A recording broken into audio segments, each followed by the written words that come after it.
고린도후서 13장 5절의 말씀.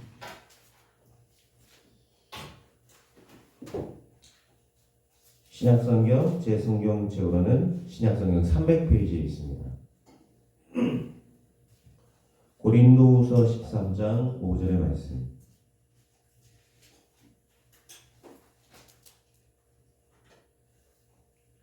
다 찾으신 줄로 알고 다 같이 한 목소리로 합독합니다. 너희는 믿음 안에 있는가? 너희 자신을 시험하고 너희 자신을 확증하라.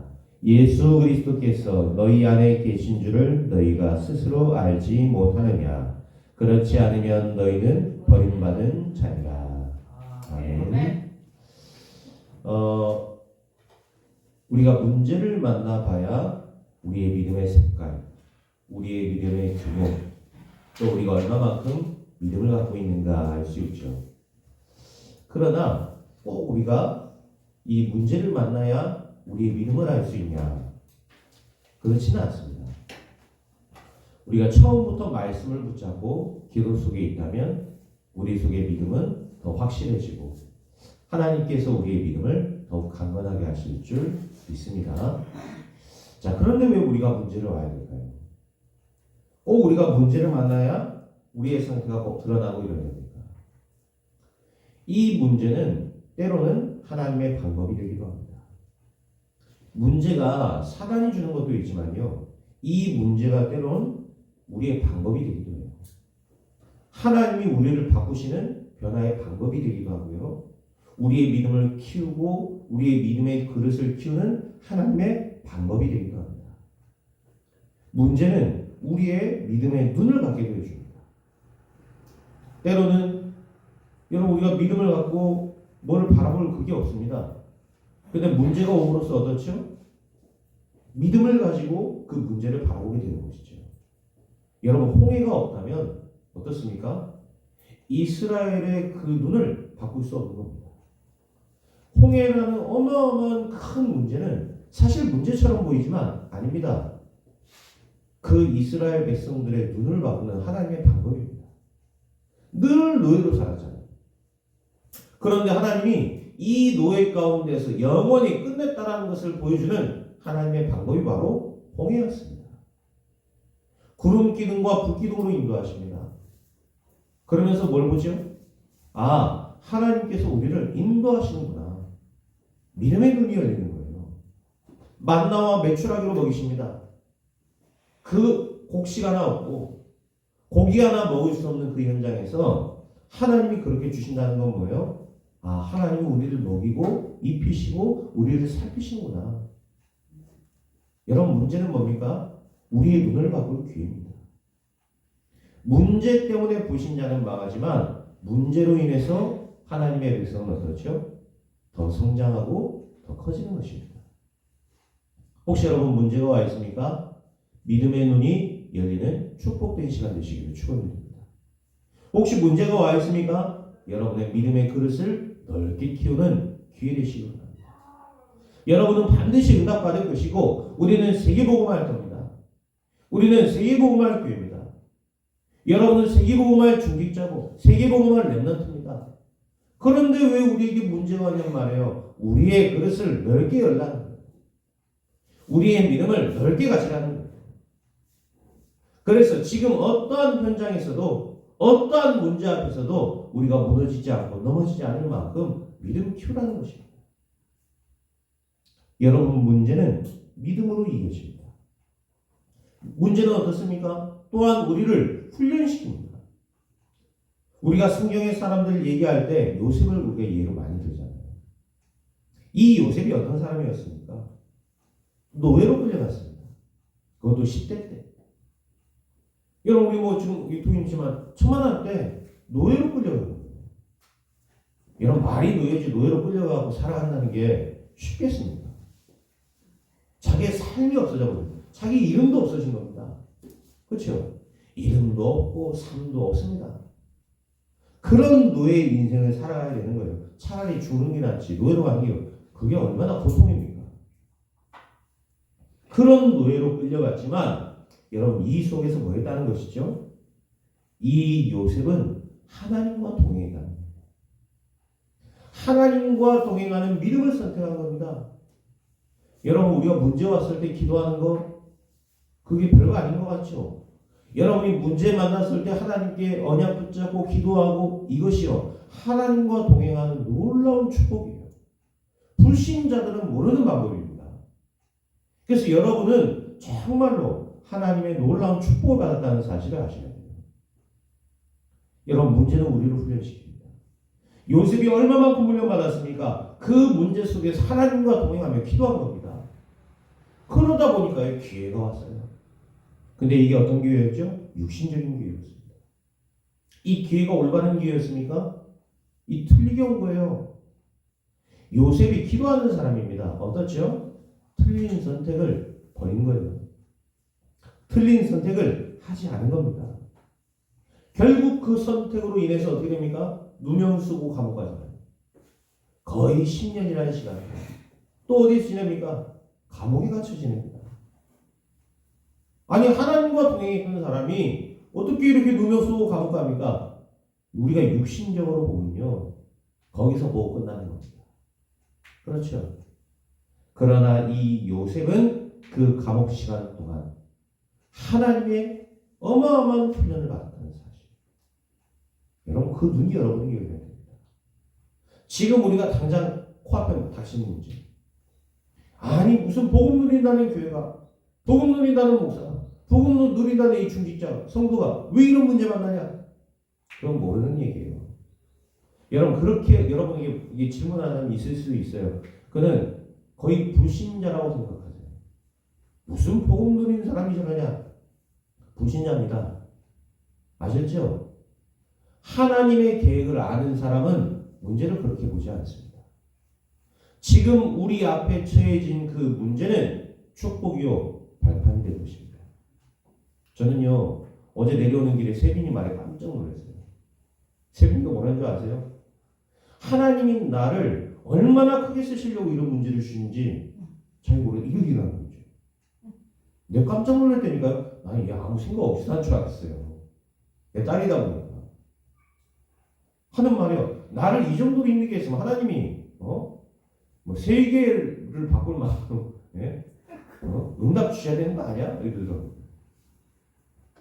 여러분, 그게 믿음이라니까요. 그게 믿음 가진 자의 고백이에요. 문제 왔습니까? 그 문제 때문에 우리는 망하지 않습니다. 그렇죠? 뭐 때문에 망하는 줄 아세요? 그 문제 앞에서 불신앙하는 나의 영적 상태 때문에 내가 망하는 거예요. 하나님의 백성은 문제 때문에 망하지 않아요. 그 문제 앞에서 틀린 선택을 하는 나의 선택으로 인해서 멸망당하는 거예요. 하나님의 백성은 하나님과 동행하는 믿음을 선택하는 겁니다. 하나님의 백성은 그 모든 문제와 갈등 앞에서 믿음을 고백하는 겁니다. 그러면 하나님은 여러분이 아무 하지 않고 믿음 고백만 했을 뿐인데 여러분에게 모든 것으로 역사하시는 하나님이세요. 막힌 모든 문을 여시는 하나님이십니다. 문제 앞에서 두려워하지 마세요. 하나님은 이 복음을 여러분에게 주셨습니다. 복음을 붙잡으시기 바랍니다. 깊은 기도 속으로 들어가시기 바랍니다. 그것이 바로 뭐라 하죠? 복음을 누린다고 얘기하는 것입니다. 여러분은 복음을 누려야 합니다. 요셉이 뭐한 사람이었습니까? 복음을 누린 사람이었습니다. 모세가 그 홍해 앞에서 뭐한 겁니까? 복음을 누린 겁니다. 이 다윗이 사망의 음침한 골짜기를 다니고 죽음의 위기가 왔지만 거기서 뭐한 겁니까? 복음을 누린 겁니다. 초대교회가 뭐한 겁니까? 수많은 핍박과 환란이 왔지만 그 속에서 복음을 누린 겁니다. 바울이 오늘 우리가 봤던 것처럼 이 고린도 전서 후서, 이제 우리가 고린도 전후서를 마무리합니다. 오랜 시간 봤죠? 이 고린도 전후서를 우리가 마무리하면서 뭘 봐야 됩니까? 여기서 고백했던 내용들. 얼마나 많은 위기와 고난과 환난과 핍박을 당했습니까? 죽음의 위기를 몇 번이나 겪었습니다. 그런데 바울이 뭐 했다는 거죠? 이 속에서도 말씀을 붙잡고 깊은 기도 속에서 복음을 누렸다는 것입니다. 복음을 누린다는 것은 이런 겁니다. 누려라 이러니까 어때요? 인생은 그냥 제멋대로 살고 지 마음대로 살고. 여러분 그거는 누림이 아니에요. 여러분 그걸 누린 거라고 착각하거나 오해하면 안 되는 겁니다. 원체 눌려있다 보니까 이 누리는 게 뭔지 모르고 그냥 막 방종하고 막 돌아다니고 지 마음대로 살고. 우리 그럴 때 있습니다. 그거는 누림이 아니죠. 그거는 방황입니다. 방황. 여러분 누림과 방황을 착각하면 안 돼요. 여러분 복음 누리시는 축복이 있기를 바랍니다. 문제 앞에서 두려움과 염려, 과거 상태에 잡히지 마라 이 말이에요. 그렇죠? 불신자대로 돌아가지 마라 이 말입니다. 하나님 자녀의 신분과 권세를 사용해라 이 말이에요. 이것이 복음을 누리는 자입니다. 복음 누리시는 축복이 있기를 바랍니다. 왜 그렇습니까? 복음을 누리는 만큼 치유되기 때문입니다. 그래서 오늘 제목이 뭐죠? 복음을 누리는 만큼 치유됩니다. 여러분 복음 누리는 만큼 치유됩니다. 그럼 반대로 복음 못 누리면 어때요? 절대 치유 안 되게 돼 있어요. 신앙생활을 몇십 년 해도 복음 못 누리죠? 그 사람의 영적인 상태 치유되지 않습니다. 복음 못 누리죠? 정신과 마음의 상태 평안을 얻을 수 없습니다. 그러나 복음을 누리는 만큼 내가 일주일을 산다 할지라도 여러분 복음을 누리는 만큼 내 안에 하나님이 주시는 평안과 행복이 임하게 되는 줄 믿습니다. 자, 그래서 오늘 첫 번째입니다. 우리가 붙잡을 게 뭡니까? 복음을 누리는 만큼 불신자와 다를 바 없던 나의 영적 상태가 치유되는 것입니다. 여러분이 지난주에도 똑같은 말씀 받았죠. 감사하는 만큼 어때요? 우리의 영적 상태는 치유되는 거예요. 다시 말하면 내가 복음 누리고 이 복음 붙잡고 하는 만큼 나의 영적 상태는 치유될 수밖에 없습니다. 여러분 내가 진짜 말씀 붙잡고 있다. 어떻게 했죠? 기준이 말씀이 되겠죠. 내가 진짜 말씀을 붙잡고 있다. 말씀을 통해 내가 답을 얻겠죠. 내가 진짜 말씀을 붙잡고 있다면 말씀을 통해 힘을 얻고 이러겠죠. 그런데 여러분 반대로 내가 말씀 안 붙잡고 보세요. 뭐가 기준 될 것 같습니까? 완벽하지도 않으면서 무능한 나의 생각이 내 기준이 되어버려요. 여러분 세상에서 가장 강한 게 뭔지 아세요? 가장 안 바뀌는 게 뭔지 압니까? 내 생각입니다. 안 바뀌어요. 내 생각이 안 바뀌니까 내 기준이 안 바뀌는 거예요. 그렇죠? 여러분의 그 강한 그 생각, 그거 바꿔야 됩니다. 얼마나 이 틀린 생각들을 갖고 있는지요. 성경을 봐도요, 핵심 내용을 붙잡지를 못해요. 왜냐? 내 생각이 지금 딴 데 꽂혀 있거든. 그러면요, 이제 못 잡고 실패하는 거예요. 성경은 우리에게 말하는 게 있습니다. 그렇죠? 성경이 우리에게 말하는 건 따로 있다니까요. 그런데 그 핵심 내용은 붙잡지 않고 다르게 붙잡는단 말이에요. 다르게. 그러면 성경을 옳게 본 겁니까? 틀리게 본 겁니까? 그러면 하나님의 말씀을 우리가 올바로 이해한 겁니까? 틀리게 이해한 겁니까?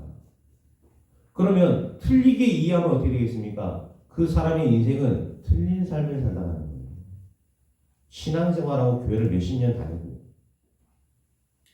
올바로 말씀 붙잡아야 됩니다. 그래서 교회가 있는 거죠. 여러분 이만큼 내가 말씀 붙잡고 사냐 안 붙잡고 사냐 이게 어마어마한 차이가 납니다. 왜 강단 말씀 붙잡고 삽니까? 내 말을 잘 들어라 이 얘기가 아닙니다. 차성훈 목사 말을 잘 들어야 여러분 복받는다 이 얘기하는 게 아니에요. 강단 말씀을 통해서 나에게 주시는 하나님의 언약을 붙잡지 못하면은 우리의 삶이 틀린 길을 가기 때문에 저는 여러분이 하나님이 원하시는 길 가기를 정말로 원하고 있습니다. 어떤 목회자가 그 성도가 틀린 가기를 바라고 있습니다. 안 그래요? 틀린 길을 가기를 바라는 이 목회자는 아무도 없습니다. 왜 하나님이 목회자를 통해서 여러분을 위해 기도하게 하시죠? 왜 한 사람 한 사람을 붙잡고 기도하게 하십니까? 여러분 막 수많은 목회자들이 있지만 여러분 위해서 가장 많이 기도하는 목회자가 누구일 것 같아요? 네? 누구겠냔 말이에요. 제가 그럼 여러분 기도하면서 여러분 위해 기도할 때 하나님이 내게 어떤 말씀을 주시겠습니까? 당연하겠죠. 여러분에게 필요한 말씀을 주시겠죠. 우리 일신교회에 필요하고 일신교회 성도들에게 반드시 성취될 말씀을 주시지 않겠냔 말이에요. 그렇기 때문에 여러분들이 강단 말씀을 붙잡는 것은 내가 말씀 붙잡고 살고 치유되고 내가 회복되는 길이고 방법입니다. 근데 우리가 강단의 말씀을 붙잡지 않고 그냥 내 생각하는 대로 성경 보고 신앙생활하고 그러니까 틀린 길을 가는 겁니다. 여러분 제발 부탁드립니다. 말씀 붙잡으세요. 이게 불신자와 성도의 다른 점입니다. 여러분 말씀 붙잡을수록 어떻죠? 나의 틀린 영적 상태가 치유되게 되어 있습니다. 불신자와 다를 바 없는 나의 영적 상태, 여러분 그게 치유돼 버린다니까요. 언제입니까? 말씀 붙잡을 때입니다. 만약 여러분들이 이 말씀을 붙잡고 진짜로 기도 시작된다면 여러분의 모든 현장에 모든 영적인 흐름은 바뀔 것입니다.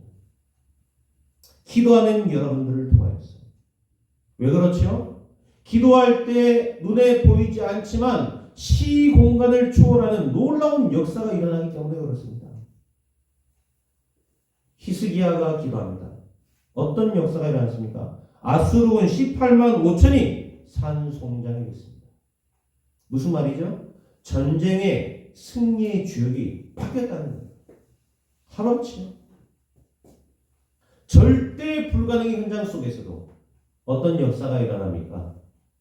여러분 언약 붙잡은 자의 기도는요 그 현장의 모든 영적 흐름을 뒤바꿔버리는 놀라운 역사를 일으키는 것입니다. 심지어 승리의 주역이 바뀌어버린다니까요. 다니엘이 진짜 기도한 겁니다. 어땠죠? 바벨론이라는 거대한 대제국이 뒤바뀌어버렸습니다. 바울이 기도 시작한 겁니다. 진짜 기도하기 시작했어요. 어땠습니까?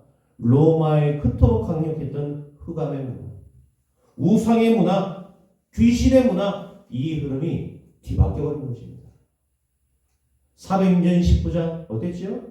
그 현장에 완전히요 뒤바뀌어버렸어요. 나의 삶의 현장 속에 이처럼 모든 영적인 흐름이 뒤바뀌는 놀라운 역사가 일어나게 될 줄 믿습니다. 이 일신교회를 이 현장에 세우신 이유는 하나입니다. 이 흑암으로 가득한 현장의 영적 흐름을 뒤바꾸겠다는 거예요. 하나님의 방법입니다. 세계복음화 하지 못하는 수많은 사람들, 많은 교회들, 많은 지금 병든 자들, 이들을 치유하겠다는 하나님의 방법입니다. 여러분, 우리는 누굽니까? 영적 흐름을 바꿀 자입니다. 이 교회는 어떤 교회입니까? 남해뿐만 아니라 세계의 영적 흐름을 바꾸는 교회인 줄 믿습니다. 여러분은 누가 되어야 되겠어요? 예? 우리 그 포크레인으로 쫙 파가지고 물길 흐름을 바꾸더라고요. 여러분 삽 같은 거 이렇게 파가지고 어느 세월에 바꾸고 있어요? 예? 어느 세월에 그 물길에 그 가는 흐름을 바꾸고 있습니까? 근데 포크레인이요 한 번 파고 두 번 파고 몇 번 파버리니까 흐름이 바뀌어버립니다. 큰 믿음의 그릇 준비하시기 바랍니다. 그래서 이 지역의 모든 흑암의 문화의 모든 영적 흐름을 바꿔버려야 됩니다. 하나님은 그 이유 때문에 여러분에게 때로는 문제도 주시고 때로는 우리에게 응답도 주시고 그것으로 이 지역의 모든 흐름을 바꾸라는 것입니다. 이 현장에 여러분의 현장 속에 모든 영적인 분위기와 흐름이 바뀌는 놀라운 역사가 임하게 될 줄 믿습니다. 그래서 말씀과 기도로 나를 바꾸는 영적 시스템을 만드세요. 영적 시스템을. 여러분이 그냥 기도하면 되겠지. 그거 하고 내가 언제 시간을 정해서 어떻게 어디에서 내가 기도해야지. 이거는 다릅니다. 단순히 여러분 뭐 지나가는 친구하고 약속 하나 하더라도 몇 시에 어디서 만나자. 규모를 갖고 만나잖아요. 근데 우리는 기도를 그냥 무작정으로 한다니까요. 네? 기도 제목도 이렇게 붙잡지도 못하고 시스템을 갖추란 말은 무슨 말이죠? 영적인 규모를 갖추라는 얘기예요. 왜 우리가 새벽으로 저녁으로 매일 기도해야 하겠습니까? 제가 지난주에는 막 서울 가고 하느라 막 그 새벽 예배 못 나왔잖아요. 못 나오는 동안도요. 우리 권사님이 매일 같이 나오세요. 근데 그게 있고 없고의 차이입니다. 제가 만약에 새벽 기도 안 하겠습니다. 나오지 마세요. 이러면 나오셔서 기도하겠습니까? 그럼 언약 붙잡고 진짜 깊은 기도가 되겠냔 말이에요. 우리가 이게요. 규모를 만들어 놓느냐 안 만들느냐의 차이예요. 시스템이 있느냐 없느냐 이게 큰 차이입니다. 교회가 있기 때문에 어떻죠? 성도가 있고 교회가 있기 때문에 중직자가 있고 그러기 때문에 우리가 또 선교할 수 있고 그렇잖아요. 교회가 없이 그냥 우리가 무조건 같이 예배드리자 그러고 전도와 선교가 되겠습니까? 그러고 지역 문화 바꿀 수 있겠어요? 후대를 취할 수 있겠습니까? 이게 시스템이 있냐 없느냐의 차이라니까요. 여러분 개인에게 어떤 시스템이 있어야 되느냐? 영적 시스템이 있어야 됩니다. 내가 기도하고 내가 말씀 보고 내가 찬양하고 내가 예배드릴 수 있는 이 시스템. 그래서 우리가 매일 기도회도 하고요. 수요 예배, 금요 예배, 주일 1부, 2부 우리 계속 모이는 이유입니다. 이 영적 시스템을 통해서 뭐 하는 거죠? 하나님을 바라보고 내가 하나님께 집중하고 하나님의 계획과 뜻이 무엇인지를 붙잡고 하나님의 말씀을 깊이 묵상하고 여기에서 진정한 감사가 회복됩니다. 이 안에 진정한 힘이 우리에게 주어지는 것입니다. 여러분 영적 시스템을 만드세요. 나 혼자 있는 시간에 이 복음을 알고 누리고 증거할 수 있는 영적 시스템. 내가 오직 하나님의 것으로 힘을 얻을 수 있는 영적 시스템. 이 영적인 시스템을 만드셔야 돼요. 그래야 여러분이 진정으로 치유되고 회복되는 것입니다. 여러분 오늘 오전에 보니까 뭐라 나옵니까? 너희는 믿음 안에 있는가? 너희 자신을 시험하고 너희 자신을 확증하라 했어요. 뭘 가지고 여러분 자신을 스스로 시험할 겁니까? 어떻게 내 자신에게 있는 믿음을 확증할 겁니까? 여러분 나는 문제 만났을 때 뭘 붙잡고 있는가? 한번 돌아보세요. 나는 혼자 있을 때 뭐하고 있는가? 돌아보시라니까요. 그러면서 여러분을 시험하고 여러분 안에 있는 믿음을 확증하는 것입니다. 정말로 말씀과 기도 속에 있는 여러분의 영적 상태 회복하시는 축복이기를 축원드립니다. 그러면서 우리는 이번 주간 또한 뭘 붙잡아야 되겠습니까? 두 번째입니다. 오늘 본문에 보니까 뭐라 나와 있죠? 예수 그리스도께서 너희 안에 계신 줄을 너희가 스스로 알지 못하느냐? 그렇지 않으면 너희는 버림받은 자니라 그랬어요. 두 번째 붙잡아야 될 건 뭡니까? 복음을 누리는 만큼 나의 현장이 치유되는 것입니다. 여러분 복음 누리는 만큼 여러분의 현장 치유됩니다. 내가 복음을 알고는 있지만 못 누리면 아무 역사 일어나지 않는 거예요. 지갑 속에 여러분들이 현금으로 수백만 원이 있은들 못 쓴다면 그거는 못 쓰는 겁니다. 그거는 돈의 가치가 아무런 역사를 일으키지 못하는 거예요. 그렇죠? 복음을 알고 있다면 이 복음을 누리는 자에게 역사하시는 하나님이시다. 아무것도 할 수 없는 그런 시대예요. 그런데 사도행전 3장 1절에서 12절에 보니까 절대 불가능한 안진뱅이. 이 안진뱅이에게 근본 인생을 치유하는 복음이 선포된 겁니다. 해마다 봤던 안진뱅이입니다. 안진뱅이가 거기 있다는 걸 알고 있었습니다. 아, 안진뱅이에게도 이 복음이 필요할 거다. 몰랐겠습니까? 예수님과 공생의 기간 동안 3년 동안을 동행하면서 이 성전 앞을 지나갔을 건데 몰랐겠냔 말이에요. 그런데 제자들이 드디어 안진뱅이에게 복음을 증거한 겁니다. 여러분 이것이 복음을 누리는 겁니다.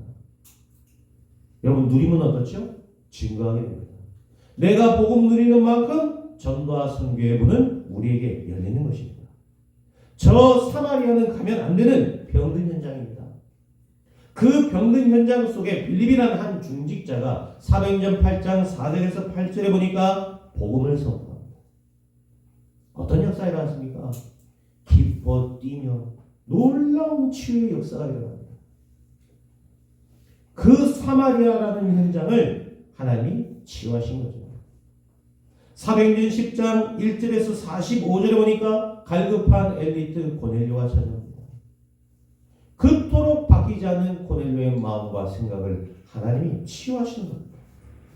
사도행전 19장 23장 27장 내가 저 로마로 가겠다. 바울의 의지가 아니에요. 뭡니까? 로마를 치유하시겠다는 하나님의 의지입니다. 저 로마를 치유하고 전 세계를 치유하고 살리겠다라는 하나님의 방법을 지금 말씀을 통해 우리에게 주시는 것입니다.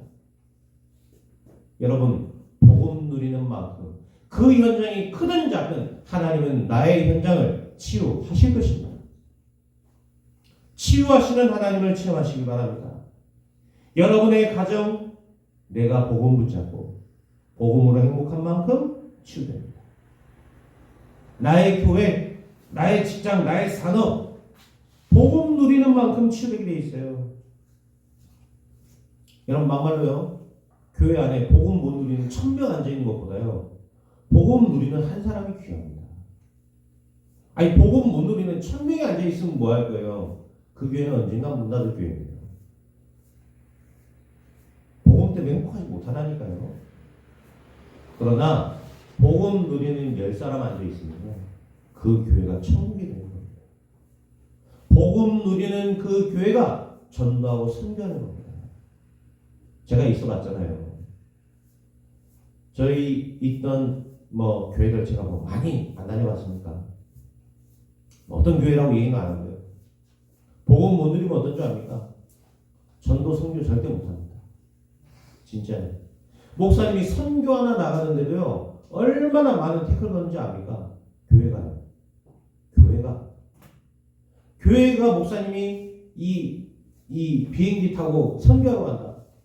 비행기 값 누가 낼 거냐부터 시험 듭니다. 비행기 값 누가 낼 거냐부터 시험 들어요. 여러분, 복음 누린 자는 어떤 줄 아세요? 예? 내가 드릴 수 없으니 미안하고, 예? 선교하러 가는 저 발걸음에 내가 못 따라감이 너무 안타깝고, 이렇게 됩니다. 전도하러 나가는데 누가 커피는 살 것이며 누가 밥은 좀 낼 것이며 이럽니다. 근데 여러분, 복음 누리면 어떤 줄 압니까? 내가 이 전도를 위해서 밥값 내는 것이 얼마나 귀합니까? 내가 지금 돈 갖고만 얘기하니까 이러죠. 사람들이 대부분 돈 때문에 시험 들거든요. 진짜 복음 누리면요, 돈이고 뭐고 중요한 게 아니에요. 진짜 우리가 지금 전도하고 있냐, 선교하고 있냐, 못하고 있냐, 이거 바라보게 되어 있습니다. 여러분, 저는 우리 일심교회 성도들이 진짜 적지만 복음 누리는 성도 될 수 있기를 축원드립니다. 여러분 현장에서 뭐 하셔야 됩니까? 복음 누리셔야 됩니다. 열심히 뭐를 잘하려고 하기 이전에 복음 먼저 누리세요. 하나님은 여러분에게 그 산업에 증거 주실 만큼 힘과 능력 주실 것입니다. 그것부터 우리는 가지고 시작을 해야 되는 것입니다. 만약 여러분의 지역과 산업 현장에서 말씀 붙잡은 참된 기도가 시작된다면 하나님은 생명사를 전도와 선교의 문을 열어주실 것입니다. 237개나와 5천 종족 우리의 힘으로는 못 갑니다. 못 살립니다. 복음 누리는 만큼 하나님은 세계살릴 만남과 경제를 여러분에게 쏟아부으실 것입니다. 이 축복과 은혜가 이번 한 주간 여러분에게 임하길 그리스도인으로 축원드립니다. 오늘 우리는 어떤 결론을 내려야 되겠습니까? 교회 예배만 나와가지고 안 됩니다. 날마다 복음을 듣세요. 날마다. 제가 우리 아들 보니까요, 날마다 게임하고 있더라고요. 날마다 시간을 정해놓고 정시로 아빠가 없으면 무시로 게임을 하더라고요. 여러분, 밥은 날마다 먹죠. 그렇죠? 여러분, 날마다 복음을 누리려고 하세요. 어떻게 목사님 맨날 누립니까? 게임은 어떻게 합니까? 밥 먹기에 숟가락은 어떻게 됩니까? 밥 먹고 숟가락 들고 설거지는 잘 하시더만요. 이 복음 누리는 건요, 여러분이 숟가락 드는 것보다도 쉽습니다. 안 그래요?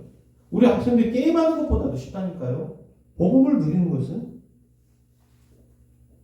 오늘 하루를 시작할 때, 학교에서 공부를 시작할 때 여러분 단 5초면 됩니다.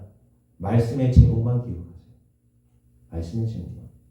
이번 주 제목 복음을 누리는 마음 치유됩니다. 얼마나 간단하고 쉽습니까?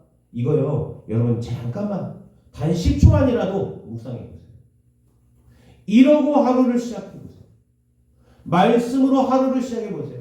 그 말은 무슨 말입니까? 답을 가지고 하루를 시작하는 겁니다. 세상을 이길 힘을 가지고 하루를 시작하라 이 말이에요. 그렇죠? 우리는 살아가면서 살다 보니까 경험을 통해 답을 얻지만 우리는 그렇지 않습니다. 우리는 답을 가지고 시작하는 겁니다. 우리는 답을 가지고 힘을 얻고 시작하는 겁니다. 살아가다 보니까 뭐 힘이 나서 아닙니다. 우리는 처음부터 힘 가지고 시작하는 겁니다. 그래야 답 없는 사람도 우리가 답을 주고 힘 없는 사람도 우리가 치유하고 병든 자도 우리가 치유하고 우리가 살려내고 이럴 거 아닙니까? 하나님은 그러라고 처음부터 우리에게 복음을 주신 겁니다. 날마다 복음을 누리세요. 나를 살리고 세상을 치유하는 복음을 날마다 누리시길 바랍니다. 현장의 모든 흑암의 문화를 꺾고 사람을 살릴 유일한 이 복음을 여러분 날마다 누리시길 바랍니다. 날마다 힘을 하나님 여러분 주실 것입니다. 제가요 30대 때까지는 뭐 약 먹고 뭐 영양제 먹고 이런 거 없었거든요. 그런데요 제가 최근 들어서 먹기 시작했습니다. 제가 언제 딱 이 영양제를 먹어야 되겠다 생각이 드냐, 제가 운동 나가서 20대들하고 뛰는데 지더라고요.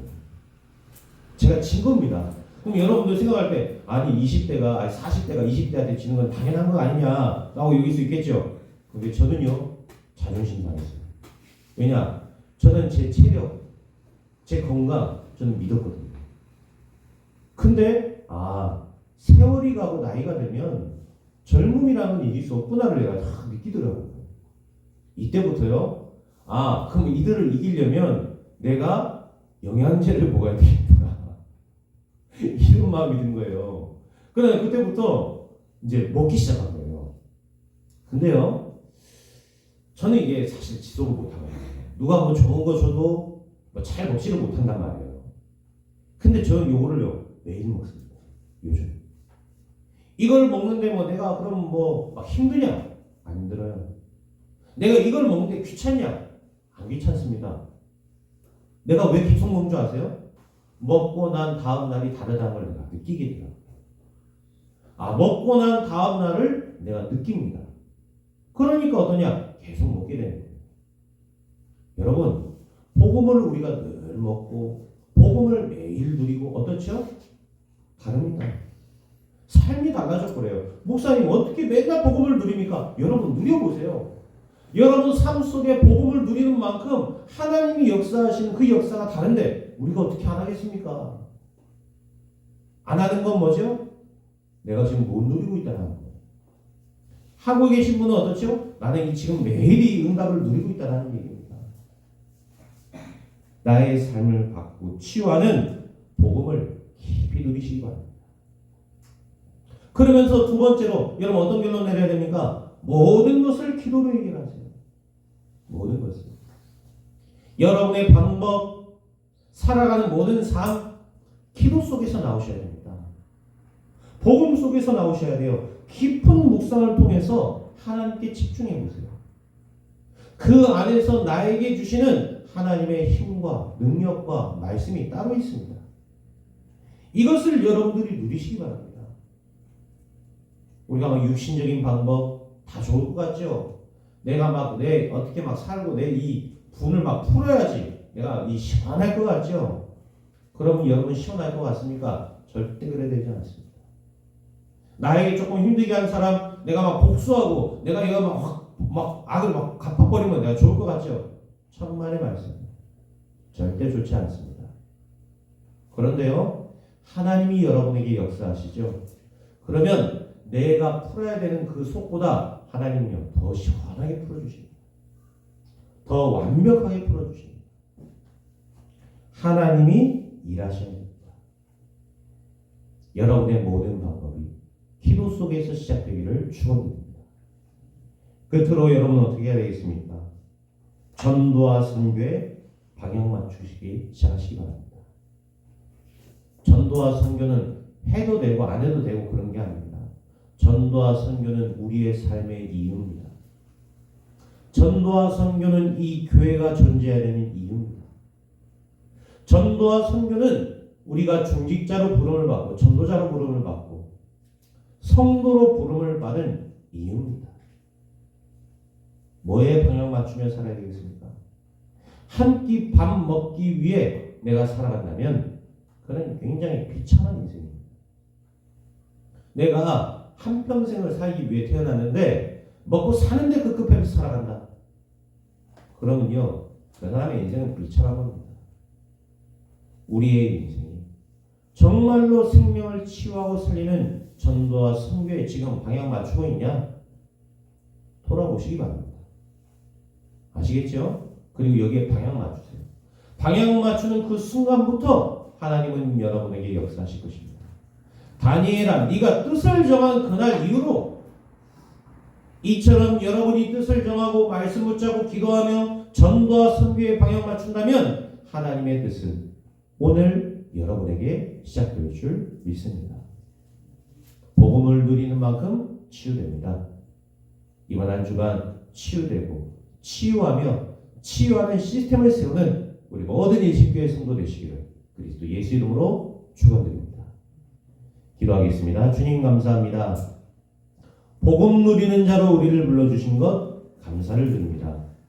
이 복음을 알고 누리고 증거하는 전도자의 축복을 누리게 하옵소서. 감사드리며 우리 구주 예수 그리스도 이름으로 기도하옵나이다.